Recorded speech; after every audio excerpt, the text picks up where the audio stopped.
اهلا بكم اعزائي في كايرو ده وجزئيه جديده من الفصل السادس والعولمه. بنيجي نتكلم عن العولمه اقتصاديا خلي بالكم في تعريف العولمه في علم الاجتماع وفي الفلسفه وفي الجغرافيا وفي الاقتصاد، كل تعريف بيختلف عن الاخر خلي بالكم، بس تقريبا كده كلهم انتجريشن، في تكامل ما بينهم، ولكن يلزمني العولمه في ماده الاقتصاد. العولمه ديت اول التعريف اللي كل الطلبه حافظينه بقى والطالبات، يقول لك العولمه ايه؟ هو ان بص احنا اتعودنا هنا ان احنا نفهم هي مصر اسمها ايه؟ اسمها كيان اقتصادي، اتفقنا؟ مصر اسمها كيان اقتصادي، خلاص؟ كل دوله في العالم اسمها كيان اقتصادي، يبقى لما يجي يقول لي عرف العولمه اقول له كل كيان اقتصادي بالتكامل والاندماج مع غيره من الكيانات الاقتصاديه ليكونني المجموع الاقتصادي على مستوى العالم. خلاص ده تعريف العولمه. طب قال لك طب ماشي انت مش عرفت بتاع العولمه ده، طب لو انا قلت لك العولمه هي الازاله التدريجيه للحدود الجغرافيه. ولا تاني العولمه هي الازاله التدريجيه للحدود الجغرافيه. اللي حاسب انت كده قلبت الدنيا سيحت العالم كله على بعضه، لا ده العولمه هي ازاله الحدود الغير جغرافيه. او ده لو ممكن الاقيه السنه دي موجود 2013 يبقى بنيجي يقول لي ده صح او غلط. العولمه تعني الازاله التدريجيه للحدود الجغرافيه، اقول له غلط. تعني الازاله التدريجيه للحدود الغير جغرافيه بين الدول، خلاص؟ بمعنى توحيد القوانين بين الدول، حريه انتقال رؤوس الاموال بين الدول، نمو الديمقراطيه خلي بالك بين الدول، خلي بالك كل ده موجود اهو. يبقى لما يجي يقول لك العولمه تعني ازاله الحدود الغير جغرافيه اقول له صح. العولمه تعني توحيد القوانين اقول له صح. العولمه تعني نشر الديمقراطيه واحترام حقوق الانسان اقول له صح. ده هو بيديك امثله، لكن يجي في الاخر يقول لك طب عرف لي بقى العولمه اللي احنا قلناها اللي هي قيام كل كيان اقتصادي بالتكامل والاندماج مع غيره من الكائنات اللي هي الاقتصاديه اللي يكون الجزء على مستوى العالم. صعب الكلام ده. طيب قال لك ما بيقول لك وبيقول لنا كمان بيتكلم معانا بيقول لك طب مصطلح العولمه ده ظهر امتى؟ قال لك ظهر في مؤتمر اردوي اللي كان سنه 86-92، مالكش دعوه بالارقام يا سيدي، خلاص؟ وتم التوقيع عليه في 94 يا سيدي، مالكش دعوه.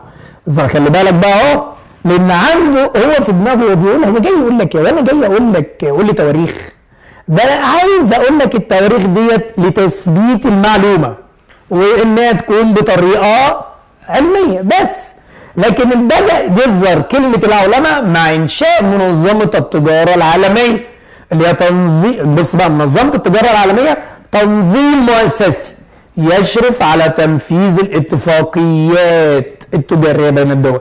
ظهرت امتى الجزئيه ديت؟ ظهرت في اول يناير 1995. لعلمك بقى الخاص ولعلمك التجاره الدوليه دي تعريف بتاعها، قال له بتنظيم مؤسسي يشرف على تنفيذ الاتفاقات الدوليه.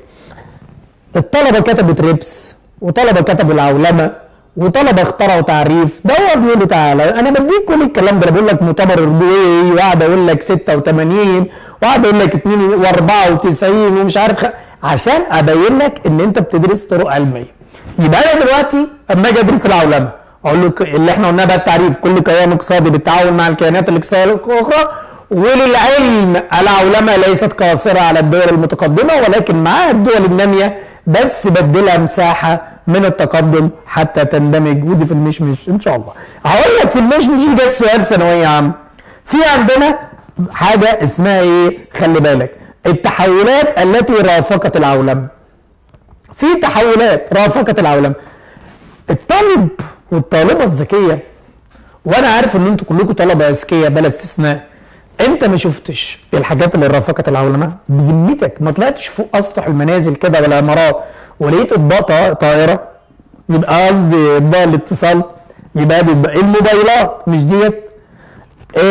حريه انتقال رؤوس الاموال، اللبائن، البلاستيك اللي هو وصل دلوقتي حلول اللبائن محل الصلب في صناعه السيارات واستخدام الاجهزه بنسبه ل 30%. مش كل ديت حاجه؟ حريه انتقال رؤوس الاموال الثورات العلميه، يبقى ثورات علميه، ثورات علميه في مجال الزراعه والهندسه الوراثيه وزوروا سلالات جديد.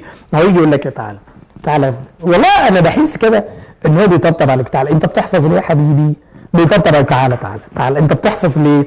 يقول لي الاستاذ المستر قال لنا حفظ. حفظ يا ابني ده وزاره التربيه والتعليم بتقول لازم تفهموا الطلبه عشان الامتحانات بعد ما تفهم بقعد اقرا بقى تاخد المعلومه بطريقه. بيقول لك انت مش عايش دلوقتي في عصر العولمه؟ عايش. ايه دليلك؟ اللدائن، السيارات، الاجهزه الكهربائيه بقت 30% منها لدائن، والالياف البصريه خلاص. يعني حدث، افرض قال لك ده صح او غلط. العولمه ادت الى حدوث تغير في هيكل الانتاج العالمي. اقول له صح، اقول الكلام اللي بقول لك. بقى 30% لدائن، الياف صناعيه، بقى عندنا ثوره هندسه وراثيه، بقى عندي ثوره في الزراعه، عندي حريه انتقال رؤوس الاموال بين الدول. خلاص ما عادش في دلوقتي اهي ده. وتيجي الاخر تقول استنى اما اذاكر. وبعدين التخلص التدريجي من القيود والعقبات. يعني خلاص فين بقى بعد كده؟ انت عايز ايه بعد كده بقى؟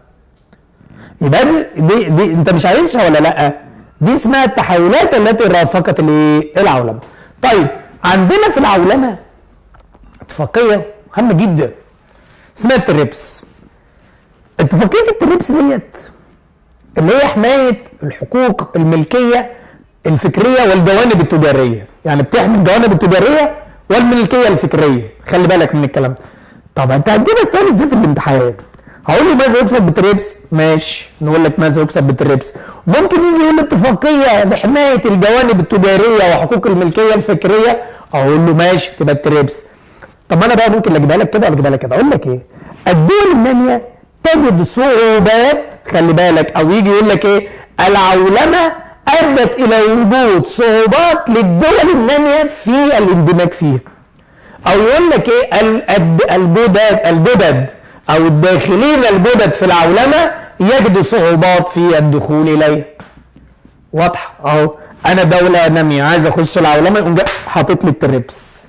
ايه يا ابني؟ يقول لك ما تنتجش المنتج ده عشان بينتج في الدوله كذا. طب عايز يقول لك هيتعمل في الدوله كذا. طب اعمل ده هديك مثال بسيط جدا بس ما تكتبوش في الامتحان، ما تكتبوش في الامتحان، بس مثال تفهمه. ايه المثل ده؟ بيقول لك ايه؟ شركه اديداس او نايك تبص ليه يقوم عامل لك العلامه. لو انت صنعت العلامه دي في مصر بدون تصريح من الدوله الثانيه هتترفع عليك قضيه طبقا لاتفاقيه التريبس. فتلاقي بقى كل واحد بيقعد يغيرها بقى، يعمل ايه؟ يعمل دي مش عارف ايه اللي انتوا بتشوفوه في الاسواق الايه؟ المصريه. فهمتوا بقى كلمه؟ يبقى انا كده اديتها لك بفهم عشان عمرك ايه. طيب هنا في سؤالين جامدين جدا قوي. السؤال الاولاني بيقول لي طبعا اوعى تنسى الكلام ده، اوعى تنسى العولمه وامتى ظهرت، والعولمه الاقتصاديه ظهر لها تحولات. خلي بالك طبعا هي ظهرت في مؤتمر مش عارف ايه، وهي ظهور منظمه التجاره اللي بدا في اول يناير العمل ده، والعولمه الاقتصاديه نتيجه التحولات اللي احنا قلناها لكم دلوقتي. شوف بقى لك التحولات التي رافقت العولمه: ظهور ثورات، حدوث تحولات في هياكل الانتاج اللي هي 30% بقت بتحل لدائن والياف صناعي، ازدياد حركه رؤوس الاموال، تحرير الاقتصاديات. العولمه ادت، كل واحده ممكن يجيبها لك في الامتحان صح وغلط. يجي يقول لك ايه؟ العولمه ادت الى تحرر والتخلص التدريجي من القيود والعقبات، صح وغلط؟ اقول له صح، لان ديت التحولات التي صاحبت العولمه.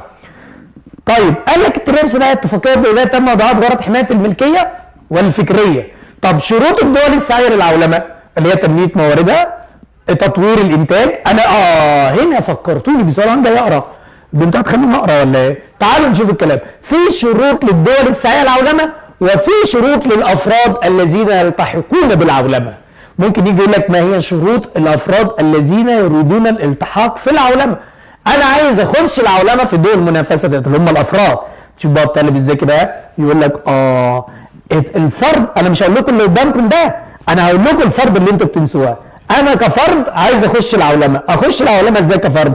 قال لك اهتم بتعليم اللغات بالاضافه للغه العربيه، واهتم بتعليم علوم الحاسب، يبقى تعليم اللغات بالاضافه للغه العربيه، تعليم اللي هو الحاسب، تعليم الرياضيات والعلوم، ان اتقن العديد من المهارات المهنيه واللوجستيه. ده ليك انت. يعني انت دلوقتي انت اللي احنا خلاص عجزنا خلاص انتهينا بقى. انت بقى عايز تخش او انت عايز تخش العولمه، خش العولمه ازاي؟